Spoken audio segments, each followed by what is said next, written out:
नमस्कार। आवाज देश की में आपका स्वागत है। मैं हूं प्रतिबिंब शर्मा। आज हम बात करेंगे जाति न पूछो देश की। आजादी से पहले स्वाधीनता संग्राम का समय ऐसा था जब राजनीतिक स्वतंत्रता के साथ साथ पूरे देश में सामाजिक सुधार की लहर भी चल रही थी, लेकिन स्वतंत्रता प्राप्ति के पश्चात जाति विरोधी आंदोलन समाप्त हो गए और जातीय व्यवस्था के विरोध की जगह जातियों की एकजुटता ने ले ली। आजादी के 75 साल बाद देश को विश्व गुरु बनाने के विचार के बीच जाति और वर्ण व्यवस्था को पीछे छोड़ आगे बढ़ने की बात फिर से की जाने लगी है। लेकिन क्या आपको पता है, भारत में व्यापार के केंद्र में हमेशा जाति रही है। जाति संस्कृत के ज्ञाति शब्द का अपभ्रंश है। संस्कृत के ज्ञाति शब्द का अर्थ है जानकार या स्किल्ड। भारत में हर वर्ग जो किसी विशेष कला में माहिर है उन्हें ज्ञाति कहा जाता था। बाद में ज्ञाति शब्द जाति हो गया। लोहार, कुम्हार, सुतार, बुनकर आदि के आधार पर भारत व्यापार में खड़ा था और अंग्रेजों से पहले दुनिया की अर्थव्यवस्था पर भारत का ही राज था। भारत 1700 सालों तक विश्व की अर्थव्यवस्था में अव्वल रहा। भारत का व्यापार जातियों, समुदायों और लघु उद्योगों के बल पर ही टिका हुआ था। जाति को समानता का प्रतीक बनाकर भारत को कमजोर किया गया। पूरे विषय को समझने की कोशिश करेंगे 3 विशेषज्ञ मेहमानों से, और विशेषज्ञ मेहमानों से करवा देता हूं आपका परिचय। हमारे साथ स्टूडियो में मौजूद हैं आनंद वर्धन जी, इतिहासकार, आपका बहुत बहुत स्वागत है। विनय कुमार सिंह हैं लेखक, विनय जी आपका भी बहुत बहुत स्वागत है। और प्रोफेसर राजकुमार फलवारिया, दलित चिंतक, भी हमारे साथ मौजूद हैं। और मौजूद है जनता जनार्दन, आपका भी बेहद स्वागत है। आनंद वर्धन जी, ये जो मैंने शुरुआत में कुछ पॉइंटर्स दिखाए हैं, कुछ बिंदु दिखाए हैं, वो जानकारी के आधार पर हैं। कितनी सही जानकारी है? क्या हम लोग ज्ञातियों के आधार पर विश्व के सिरमौर थे अर्थव्यवस्था में? आपने जो कहा है वो इतिहास सम्मत है, और 2 बातें हम सभी लोगों को ज्ञात होना चाहिए। दुनिया में जब कृषिगत और पशुपालन पर आधारित अर्थव्यवस्था का विकास हो रहा था, जिसको हम कह सकते हैं कि एक सेडेंट्री एग्रीकल्चर, अस्थायी कृषि विकसित हो रही थी, और भारत भूमि का ये वैशिष्ट्य है कि इससे अधिक उत्पादकता की क्षमता वाला देश और विविध अन्नों की, फलों की उत्पादकता वाला देश पूरे विश्व में था ही नहीं, ना है। तो यहाँ जो अत्यधिक उत्पादकता आई, उसके बाद एक स्थिति आई, सरप्लस इकोनॉमी जिसको हम लोग कहते हैं, अधिशेष की अर्थव्यवस्था आई। कुछ ही लोग मिलकर इतना कृषि उत्पाद कर रहे थे कि अन्यान्य की खाद्यान्न पूर्ति की जा सकती थी। तो हमारे जो लोग थे वो शिल्प की ओर मुड़े, व्यवसाय की ओर मुड़े, और जो शिल्प का वैशिष्ट्य है, विशेषता है, जैसे अभी आपने नाम लिया लौह कर्म का, चर्म कर्म का, बुनकरी के उद्योग का, जिसे हम तंतुवाय कहते थे, यह एक स्वरूप गढ़ता चला गया शिल्प की विशिष्टता का। और जिसे आज हम जाति कहते हैं, वह कौशल सज्जित, कौशल संपृक्त एक सामुदायिक व्यवस्था थी जो श्रम विभाजन के मानदंड पर आधारित थी, लेकिन उसमें उसके ऊपर श्रेणियां बनी हुई थी। श्रेणी थे, निगम थे, और प्रत्येक जो समुदाय था, शिल्प समुदाय था, व्यवसायिक समुदाय था, एक बृहत्तर आर्थिक व्यवस्था का आधार था। और आप संक्षेप में कहना चाहें तो ये कह सकते हैं कि प्रत्येक भारत की जाति एक औद्योगिक इकाई थी। लेकिन विनय जी, जो हमारी शक्ति था, क्षमता था, वो हमारी असमानता का परिचय कैसे बन गया? देखिए, जातियों को लेकर के कई तरह से चर्चा होती है, और एक बात का ध्यान हमेशा रखना चाहिए कि ये चर्चा उपजती कहाँ से है। अभी जो पिछले 2-3 महीनों में जाति की चर्चा एक बड़े वैश्विक स्तर पे आई है, तो पहली चर्चा अगस्त, शुरुआती महीने की बातचीत है, कैलिफोर्निया में, कि American tech giants are taking a crash course on rigid hierarchy of Indian caste system. तो आप समझ लीजिए कि रिजिड हायरार्की पहले ही बोल दिया, तो एक वो भारत की जाति व्यवस्था के बारे में नहीं, भारत के बारे में एक टिप्पणी करते हैं। जब ऐसी चर्चा चलती है तो इस श्रृंखला में एक चर्चा होती है, और अलग अलग प्लेयर्स होते हैं जो अलग अलग जगह पे, अलग अलग समय पर अपनी बात कहते हैं, और टारगेट ये होता है कि भारत टारगेट होता है, भारत की छवि टारगेट होती है। अब ये समझिए कि ये जो जाति है, जाति ये एक आर्थिक उपार्जन की इकाई थी बाद में क्या हुआ कि आर्थिक उपार्जन की इकाई से बाद में आपस में संबंध बनने लगे, उसमें जो हायरार्की बनी, तो बाद में जब वैवाहिक संबंध बने तो जातियां फिर रिजिड होती चली गई। ये उसका एक तरीके से मान सकते हैं शुरुआत है। लेकिन इकोनॉमिक यूनिट के नाते जाति व्यवस्था के बारे में बहुत सारी चर्चाएं हैं, बहुत सारे विचार आते हैं, संघ प्रमुख के भी विचार आए। तो जाति व्यवस्था जिसका आधार इकोनॉमिक यूनिट था, उसके नाते आज लगभग खत्म हो रहा है। आने वाले समय में एक आध दशक में पूरी तरीके से समाप्त हो जाएगा। लेकिन सामाजिक यूनिट के नाते आज भी वह अक्षुण्ण है, सामाजिक यूनिट के नाते वो आज भी दिख रहा है, लेकिन उसमें भी बदलाव और उसमें भी कमियां आ रही हैं। मैं एक बात कहता हूं कि देखिए, जाति व्यवस्था पे जो सबसे ज्यादा जो चर्चा होती है, सबसे ज्यादा जो विरोध होता है, वो भारतीय राजनीति की अलग अलग पार्टियां करती हैं।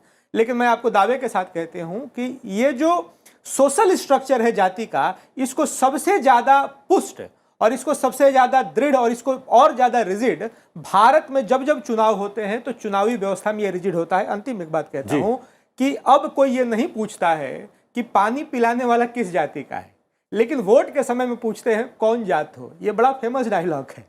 तो जाति व्यवस्था को और पुष्ट करती है भारतीय राजनीति की जो एक जी, वो तो हमने शुरुआत में ही स्पष्ट कर दिया इस बात को कि स्वाधीनता संग्राम में एक तरफ हम अंग्रेजों से लड़ रहे थे, तो दूसरी तरफ इस जातीय व्यवस्था को कैसे समाप्त किया जाए या फिर जो है उनमें कैसे प्रबलता लाने की कोशिश की जाए अलग अलग जो पिछड़ी जातियों में, वो संग्राम भी चल रहा था, वो प्रयास भी एक बार चल रहा था। लेकिन आज़ादी के बाद वो जातियों की एकजुटता ने उसका रूप ले लिया है। प्रोफेसर राजकुमार जी, अगर इतनी ही व्यवस्था अच्छी थी, हमारी जातीय व्यवस्था और हमारे कर्म से जुड़ी हुई थी, हमारे स्किल से जुड़ी हुई थी, तो फिर भ्रांतियां कहां से पैदा हुई और ये भ्रांतियां असमानता में कब परिवर्तित हो गई? आपने ये कहा कि भारत में जाति व्यवस्था नाम की प्राचीन व्यवस्था नहीं थी, हमारे यहाँ वर्ण व्यवस्था थी जी। समाज वर्णों में बटा हुआ था। और वर्ण में भी मेरा ये अगर थोड़ा सा और पीछे चले जाए, ऋग्वैदिक काल में भी डॉक्टर अंबेडकर एक ऐसे आधुनिक कह सकते हैं कि भारत के एक ऐसे व्यक्ति थे जिन्होंने जाति व्यवस्था पे शोध किया। 1916 में कोलंबिया यूनिवर्सिटी में जो उनका पेपर प्रेजेंट हुआ, वो भारत की जाति व्यवस्था पर ही उनका पेपर प्रेजेंट हुआ और वो वर्ल्ड लेवल पर देश विश्व की कई भाषाओं में वो प्रकाशित हुआ है। तो डॉक्टर अंबेडकर भी कहते हैं कि भारत के अंदर जो ऋग्वैदिक काल के अंदर, प्री ऋग्वैदिक काल के अंदर वर्ण व्यवस्था थी, और वर्ण व्यवस्था में भी केवल त्रिस्तरीय वर्ण व्यवस्था थी। ब्राह्मण, क्षत्रिय और वैश्य, शूद्र की व्यवस्था नहीं थी। ऋग्वैदिक काल के 10वें पर्व के बाद ये शूद्र विषय आया। और ये शूद्र कब आया?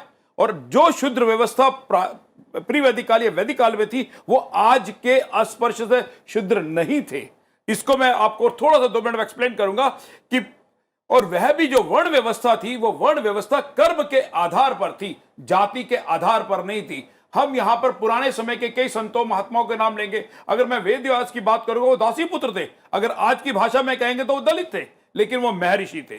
महर्षि वाल्मीकि, महर्षि ऐतरेय, महर्षि एलुश, ये सारे के सारे व्यक्ति दलित, आज की भाषा में दलित थे, क्योंकि वो कभी दासी पुत्र थे, कभी मछुआरन के पुत्र थे, कभी क्या बोलते हैं उस वर्ग के पुत्र या पुत्री थे जो आज की भाषा में दलित कहते हैं। लेकिन 10वें ऋग्वेद के 10वें खंड के बाद शूद्र जुड़ा। लेकिन शूद्र कहां से आया, इसको भी मुझे लगता है कि जहां के छात्र बैठे हैं, ये जब ब्राह्मण क्षत्रियों के बीच में श्रेष्ठता का संघर्ष हुआ, उस श्रेष्ठता के संघर्ष में ब्राह्मणों ने जब क्षत्रियों का उपनयन, जिसे हम कह सकते हैं कि जनेऊ वाला संस्कार जो था, वो बंद किया, तो आपके यहां हिंदू धर्म के अंदर है कि जब आपका उपनयन संस्कार होता है तो उसे द्विज बोलते हैं, अर्थात आपका पुनर्जन्म हुआ है। जब क्षत्रियों का द्विज नहीं हुआ, ब्राह्मणों ने अपनी श्रेष्ठता के कारण वही क्षत्रिय शुद्र रूप के रूप में आए, और शुद्र रूप में वही जो इन्होंने तीनों वर्णों की सेवा की। लेकिन शुद्र भी अनटचेबल नहीं थे। अगर मैं ये कहूं कि भगवान राम आज की उत्तर प्रदेश में जो नाविक है, मल्लाह है, मल्लाह एससी में आते हैं, लेकिन केवट तो गले मिलाते हैं, गले मिलते हैं। आज की शबरी, उस समय की शबरी, आज की एसटी, वो उसके झूठे बेर खाते हैं। तो उस समय के शूद्र अनटचेबल नहीं थे। लेकिन डॉक्टर अंबेडकर स्वयं कहते हैं कि ये शूद्र कब अनटचेबल हो गए, ये वर्ण व्यवस्था कब जाति व्यवस्था में कन्वर्ट होगी, हुआ शूद्राज में, इसकी वो खोजने का प्रयास करते हैं। कब वर्ण व्यवस्था जाति व्यवस्था में बदल गई, ये एक शोध का विषय, क्या रिसर्च का बात विषय है, वाह। तीनों विशेषज्ञों ने अलग अलग बातें कही हैं और यहाँ पर जनता जनार्दन की आवाज सुनना भी बेहद आवश्यक है। तीनों विशेषज्ञों से प्रभावित हुए बिना आपके मन के अंदर इस पूरे विषय को लेकर क्या सवाल उठ रहे हैं? हम बोलते हैं कि जाति नहीं पूछनी चाहिए, तो सबसे पहले कॉलेजेस एंड स्कूल्स में ये कोटा प्रायोरिटाइज होता है ST SC का। जर्नल को बहुत ज़्यादा इतना प्रायोरिटाइज नहीं दिया जाता, या तो नहीं करना चाहिए कास्ट का, या तो फिर सबको स्किल के बेसिस पे या एजुकेशन के बेसिस पे देखना चाहिए। ये मेरे हिसाब से आपकी इसमें क्या विचार है, मैं ये जानना चाहूँगी। मेरा आप तीनों से एक सवाल था। जैसे उन्होंने बात करी, आपने ऋग्वेद की बात करी, ऋग्वेद के 10वें मंडल में आखिरी श्लोक में वर्णन कर रखा है संस्कृत में कि हमारे यहाँ पे क्या क्या हमारे 4 जातियाँ हैं। तो उन्होंने उसमें एक बात लिखी है कि शूद्र को वहाँ पे कलयुग बता रखा था। तो या तो हमारे वेदों में बहुत सुंदर बातें लिखी गई थी, और जब हमने उसको पोस्ट वैदिक टाइम में जब हमने उसको उतारा, उस वर्णन को उतारा और उन पुराणों में से हमने चीज़ें समझी, तो हमने वो चीज़ें लगा ली जो समाज के उच्च वर्णन थे। उन्होंने अपने आपको, जैसे हम बोलते हैं, ईगो सेटिस्फाई करने के लिए हमने उनको गलत तरीके से समझा। क्या वर्णन बात है, उनका करा बहुत गया बढ़िया। था।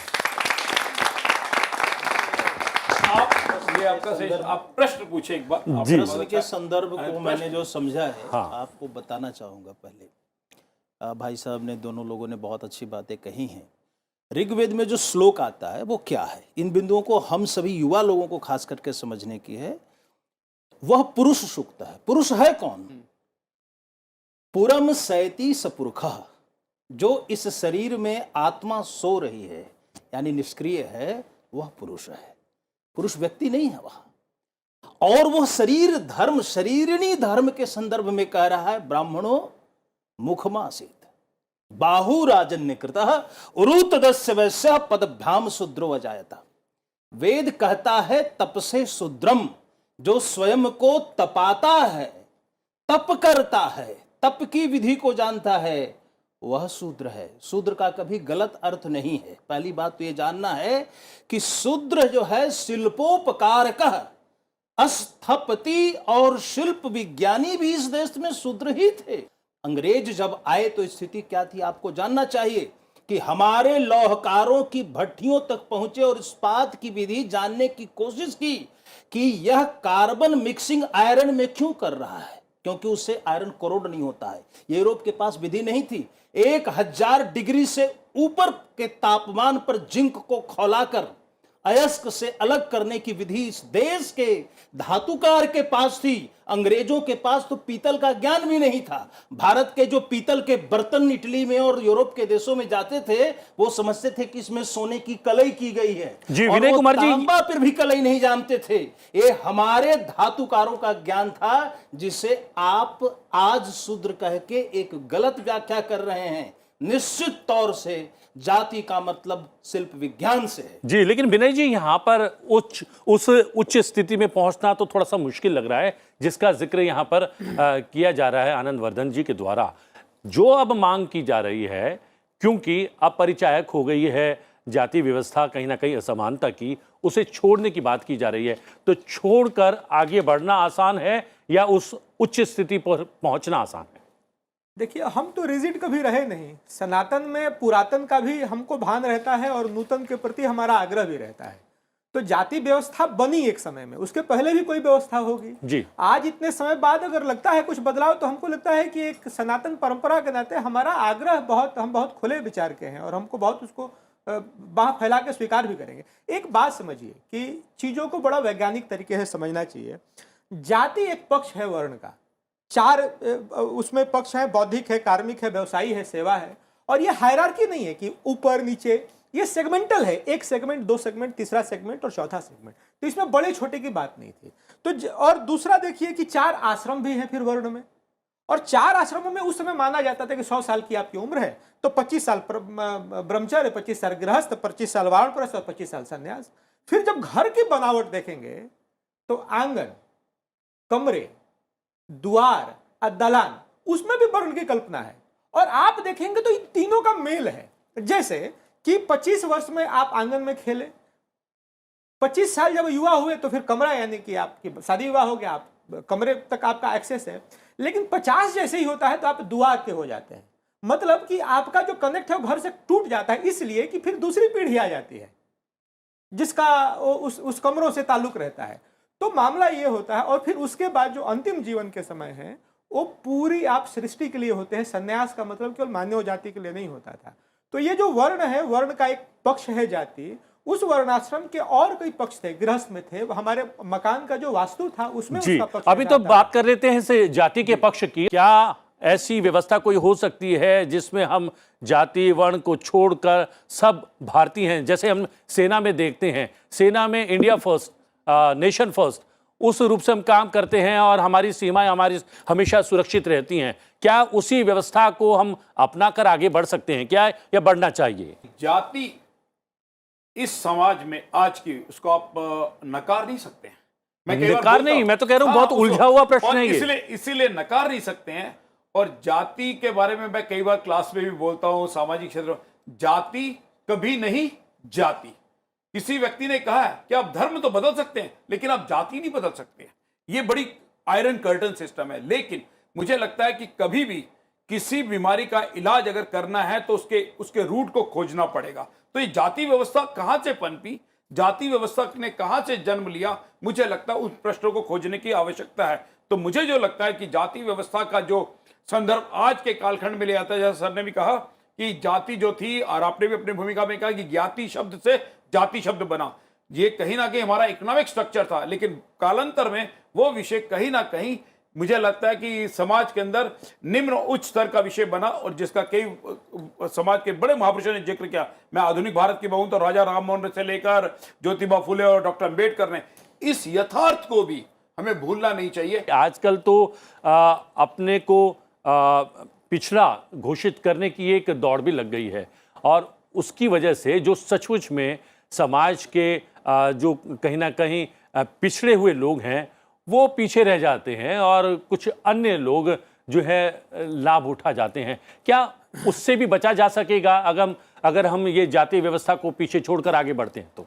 देखिए, हम समाज के नाते एक विकास के क्रम में हैं। और दूसरी बात है कि जाति व्यवस्था, असल में ये एक बड़ा प्रश्न कई बार आता है, खास तौर पे उन बच्चों के दिमाग में जो आरक्षण व्यवस्था के बाहर है। तो आप एक बात समझिए, जाति स्वयं में एक आरक्षण व्यवस्था थी।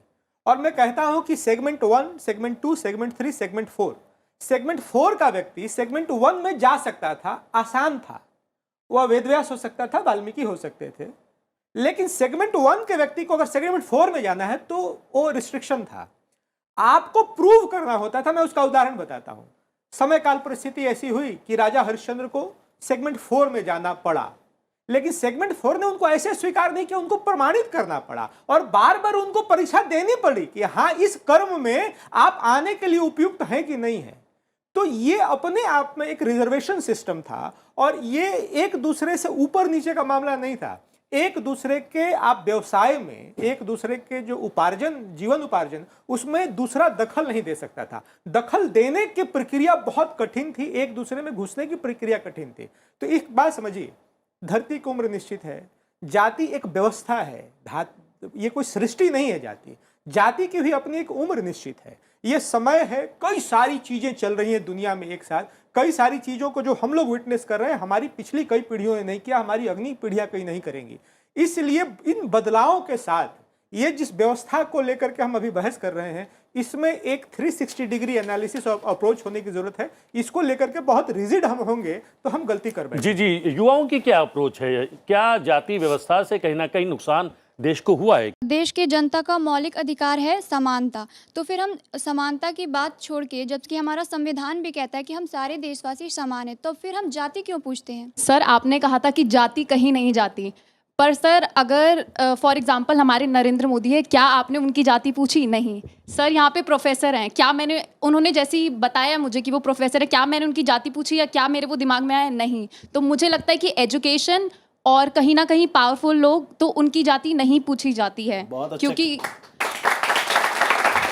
तो अगर हम लोगों को पढ़ाएंगे तो मुझे लगता है कि ये जाति और ये चली जाएगी। राजकुमार जी, नहीं, ये निश्चित एक तौर सवाल जो पे है मैं उसके साथ ही मैं जोड़ना आपकी- चाहता हूँ, एक बात और जोड़ना चाहता हूँ। एक तो एक तो शिक्षा की बात है, दूसरा कहा यह जाता है कि अगर शहरीकरण का विस्तार होगा, क्योंकि शहर में हम देखते हैं कि हम किसी के पास भी खाते हैं, पीते हैं, सोते हैं, यारी दोस्ती करते हैं या पढ़ते हैं, यहाँ पर नहीं पूछा जाता कि कौन सी जाति के हो। तो अगर शहरीकरण का विस्तार होगा तो ये जातीय व्यवस्था या फिर जातियों को पीछे रखने की बात जो कही जा रही है वो अमल में लाई जा सकेगी। हाँ, निश्चित तौर पे डॉक्टर अंबेडकर, मैंने जैसे कहा कि एक बहुत बड़ा नाम है, उन्होंने ये कहा कि इस देश के अंदर जाति व्यवस्था को तोड़ने के लिए ग्लोबलाइजेशन, उन्होंने इंडस्ट्रियलाइजेशन की बात की। वो उस समय 1920 के अंदर औद्योगिकरण की बात करते थे, शहरीकरण की बात करते थे।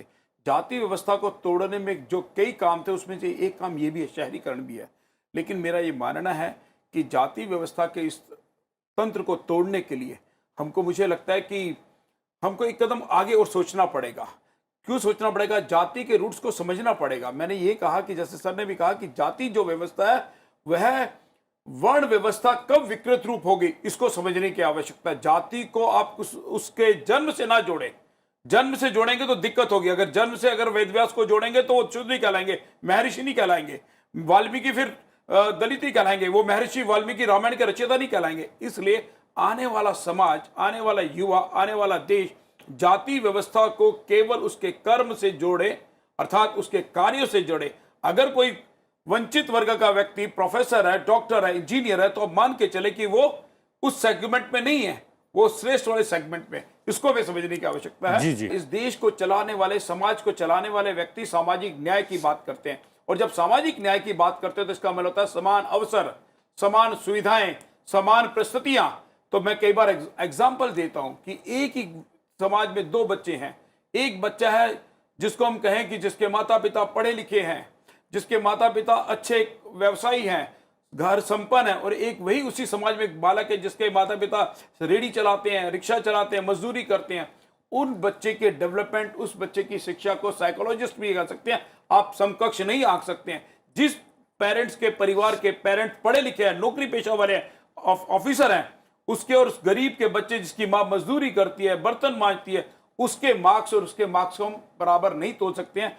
उस पहले बच्चे के अगर 90% आए हैं और उस बच्चे के 70% आए हैं, तो भी साइकोलॉजी ये कहती है, मनोविज्ञान ये कहता है कि 70% इक्विवेलेंट टू 90%। ये विषय है। लेकिन वहां तो पर समाज का वंचित वर्ग जो है वो सैकड़ों वर्षों से उन परिस्थितियों से निकला है। इसके कारण उनको समान अवसर देना है, समान सुविधाएं देनी है। जब वो समकक्ष होगा, ऐसी स्थिति भी आएगी, वो उस आरक्षण के विषय को त्याग देगा। इस दिशा में भी लोग बढ़ रहे हैं। जी।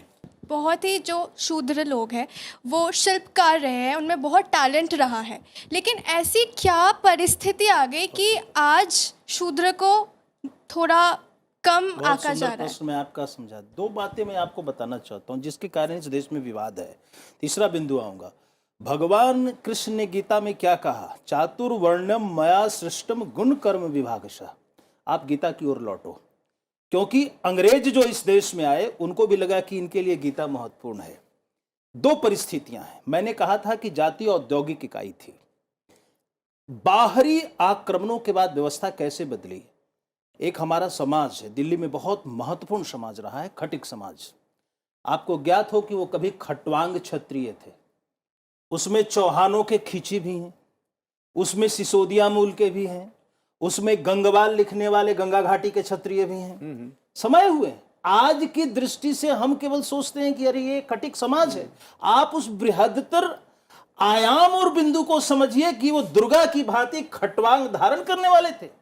मध्य गंगा घाटी में एक जाति होती है दुसाध। समय समाप्त हो रहा है, इसलिए मैं चाहूंगा कि कुछ सवाल जो हैं जल्दी से यंगस्टर्स और पूछ ले, क्योंकि मैं इसलिए जानना चाहूंगा का इनका सिर्फ जवाब देना चाहता हूं कि जब अंग्रेज आए तो किन जातियों ने विद्रोह किया? नोनिया जाति में जो सॉल्ट पीटर बनाती थी, नमक बनाती थी, बुनकरों ने विद्रोह किया, हमारे चर्म शिल्पियों ने विद्रोह किया।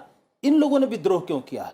क्योंकि उनके आने से बुनकरी की व्यवस्था नष्ट हुई, उनके आने से हमारे नमक बनाने का उद्योग नष्ट हुआ, इसलिए नोनिया जाति ने विद्रोह किया। उनके विरुद्ध लौहकार खड़ा हुए। क्यों लौहकार खड़ा हुए? क्योंकि विदेशी औद्योगिक व्यापार के कारण हमारा धातु उद्योग चौपट हुआ, तो अंग्रेजों के विरोध जो वन्य जातियां विद्रोह कर रही थी, औद्योगिक जातियां ही क्यों विद्रोह कर रही थी, उसी में यह जवाब छुपा हुआ है कि इस देश की औद्योगिक अर्थव्यवस्था को अंग्रेजों ने तोड़ा, इसलिए अंग्रेजों के विरुद्ध आरंभिक विद्रोह इन्हीं औद्योगिक जातियों तथाकथित शूद्रों ने किया। 1970 में एक जो है आंदोलन हुआ 70 के दशक में, और उसके बाद बहुत सारे राजनेता ऐसे आए जिन्होंने अपने नाम के साथ सरनेम लगाना बंद कर दिया, जिससे वो प्रतीक के रूप में कि उनकी जाति क्या है उसका पता ना लग सके। क्या यही एक कोई व्यवस्था की जा सकती है कि हर व्यक्ति के पीछे अग्रवाल, शर्मा, सिंह ना होकर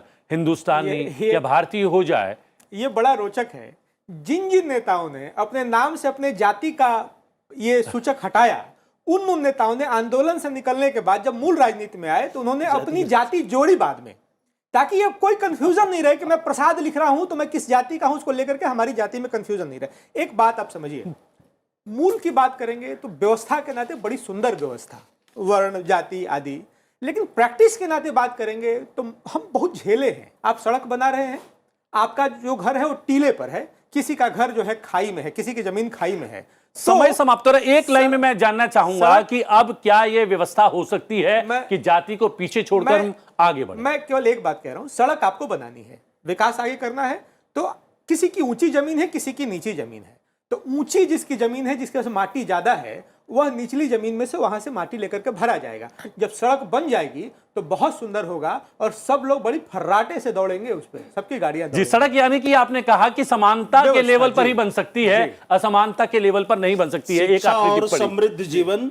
जाति की व्यवस्था में व्यापक और क्रांतिदर्शी परिवर्तन लाएगा। इस देश को इन्हीं दो बिंदुओं पर सोचना है। बिल्कुल। शिक्षा की अच्छी पद्धति और अर्थव्यवस्था की सुदृढ़ता जाति को बदल लाएगी। जो नई जाति आएगी वो कंप्यूटर इंजीनियर्स की होगी, नए टेक्नोलॉजी वालों की होगी। ये परिवर्तन युग धर्म के अनुसार होता रहता है, होता रहेगा। मुझे लगता है कि लगातार प्रयास और देश, और मुझे लगता है कि काल के बारे में बात करें तो भारत में लगभग जाति व्यवस्था का उत्पन्न कब हुआ, मेरा मानना दो विषय है, एक वैदिक काल के बाद और दूसरा मुगल काल के समय में। इसलिए बाबा साहब कहते हैं कि जो ये चतुर्वर्ण है, वर्ण व्यवस्था के अंदर जो आज का अनटचेबल है वो शूद्र नहीं है, जिसका पंचम वर्ण, ये आज का पंचम वर्ण जिसे हम अस्पृश्य कहते हैं, जिसकी गणना है, हमारे हीरो है वो लोग हैं जिन्होंने अपना धर्म नहीं बदला। क्या बात है, ताली बजनी चाहिए ऐसे लोगों के लिए। नहीं बदला।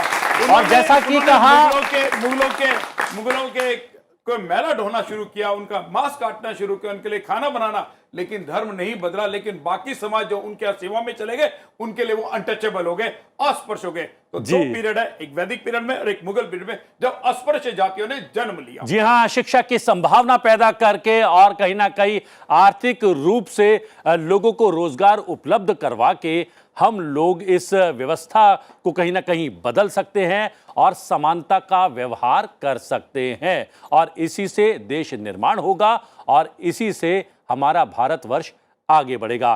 तीनों खास मेहमानों का बहुत बहुत धन्यवाद, और धन्यवाद जनता जनार्दन का। आवाज देश की में आज के लिए इतना ही।